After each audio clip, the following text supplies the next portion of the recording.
Hello student, good morning. आज हम लोग क्लास 7 की ग्रामर जो हमारा चैप्टर कंप्लीट हो चुका है, आज हम उसकी एक्सरसाइज करेंगे क्योंकि हमारा चैप्टर पूरा कंप्लीट हो चुका है। इसमें सबसे पहले हम MCQ वाले क्वेश्चन करेंगे। सही विकल्प पर सही का चिन्ह लगाइए। जैसे भारत की राजभाषा है अंग्रेजी, तमिल, हिंदी या उर्दू, तो इसमें क्या लगाएंगे? हम हिंदी पे लगाएंगे। कहाँ लगाएंगे? हिंदी पे। हिंदी किस लिपि में लिखी जाती है? नागरी, देवनागरी, देवनागरीय या देवनागरी, तो इसमें आएगा देवनागरी। इस वाले पे लगाएंगे यहाँ पे हम। इसके बाद है भारतीय संविधान में मान्य 22 भाषाओं में नहीं है। देखो, हिंदी है हमारी भाषा में, अंग्रेजी, दोनों इनमें से कोई नहीं, तो अंग्रेजी हमारी उसमें मान्य भाषाओं में नहीं है, तो इस पर आएगा अंग्रेजी पे। निम्नलिखित प्रश्नों के उत्तर लिखिए। अब देखो, इसमें क्वेश्चन दिए हुए, इसके आंसर हमें लिखने हैं। भाषा किसे कहते हैं? इसके कितने रूप होते हैं? तो इसका आंसर ये रहा। भाषा वह साधन है जिसके माध्यम से हम अपने विचारों को दूसरों तक पहुंचाते हैं और दूसरों के विचारों को समझते हैं या ग्रहण कर सकते हैं। भाषा, उसे हम भाषा कहते हैं। भाषा के 3 रूप होते हैं: मौखिक भाषा, लिखित भाषा, सांकेतिक भाषा। इसने क्या कहा है? इसके कितने रूप होते हैं? इसके 3 रूप होते हैं: मौखिक भाषा, लिखित भाषा और सांकेतिक भाषा। इसके आगे वाला क्वेश्चन है, लिपि किसे कहते हैं? तो इसका आंसर है, मौखिक ध्वनियों को लिखकर प्रकट करने के लिए किए गए निश्चित चिन्ह लिपि कहलाते हैं। क्या है इसका आंसर? मौखिक ध्वनियों को लिखकर प्रकट करने के लिए किए गए निश्चित चिन्ह लिपि कहलाते हैं। ये किसका आंसर है? सेकंड का आंसर है। इसके आगे है, व्याकरण की परिभाषा लिखिए। यानी क्या लिखना है हमको? व्याकरण की परिभाषा।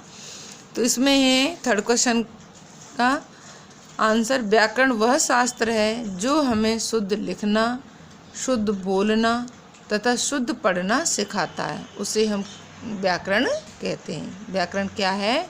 व्याकरण वह शास्त्र है जो हमें शुद्ध लिखना, शुद्ध बोलना तथा शुद्ध पढ़ना सिखाता है, उसे हम व्याकरण कहते हैं।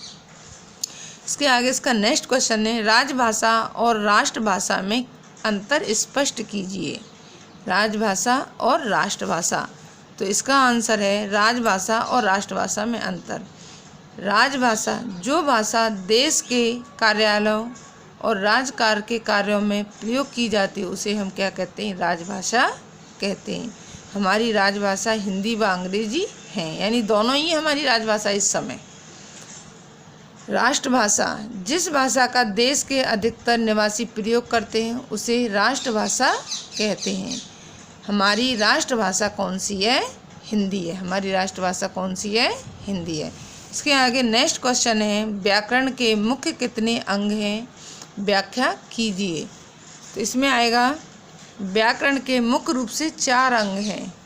वर्ण विचार, इसके अंतर्गत वर्णों के स्वरूप, भेद, आकार, उच्चारण, उत्पत्ति आदि का विचार किया जाता है। यानी मुख्य रूप से 4 भेद हैं: वर्ण विचार, शब्द विचार, पद विचार और वाक्य विचार। वर्ण विचार में वर्णों की उत्पत्ति कैसे हुई, कहाँ से हुई, कितने भेद हैं और इसका आकार कैसा है, किस तरीके से, मतलब इसकी बनावट है, सबका ज्ञान प्राप्त करते हैं। शब्द विचार में शब्दों की उत्पत्ति कैसे हुई, इस शब्द का लिंग वचन क्या है आदि का पता लगाते हैं। इसके बाद है पद विचार, इसके अंतर्गत पद, उसके भेद, रचना आदि का अध्ययन किया जाता है। पद यानी पद वह होता है जब शब्दों को हम एक व्याकरण दृष्टि से बांध देते हैं, उसको हम क्या कहते हैं? पद कहते हैं। जैसे राम अच्छा लड़का है, तो इसमें राम क्या है?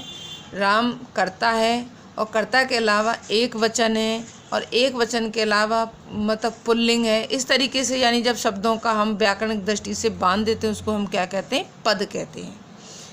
इसके आगे वाक्य विचार, इसके अंतर्गत वाक्य रचना, वाक्य विश्लेषण के भेद, विराम चिन्ह आदि का वर्णन किया जाता है। इस तरीके से हमारे क्या होते हैं? क्वेश्चन आंसर कंप्लीट होते हैं। इसके आगे इसकी नेक्स्ट एक्सरसाइज है, रिक्त स्थानों की पूर्ति कीजिए।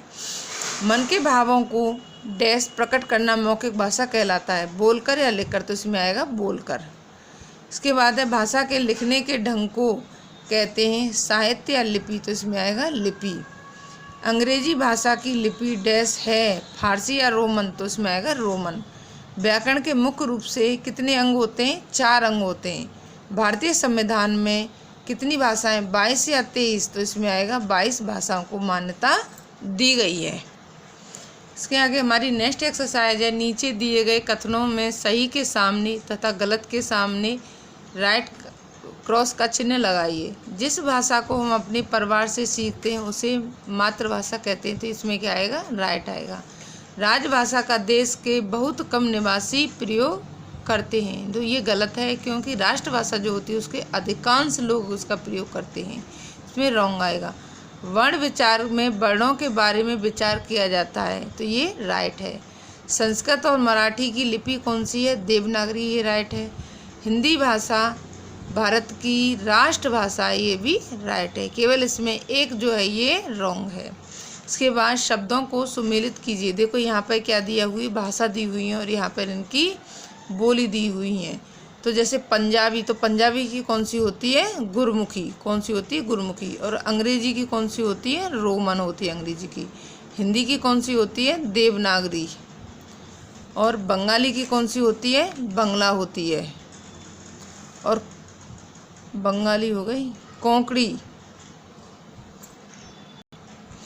और कोंकणी की देवनागरी होती है। इस तरीके से ये हमारी एक्सरसाइज कंप्लीट हो गई। एक्सरसाइज के साथ साथ हमारा पूरा चैप्टर भी कंप्लीट हो गया। ठीक है बच्चों, अब मिलेंगे नेक्स्ट वीडियो के साथ।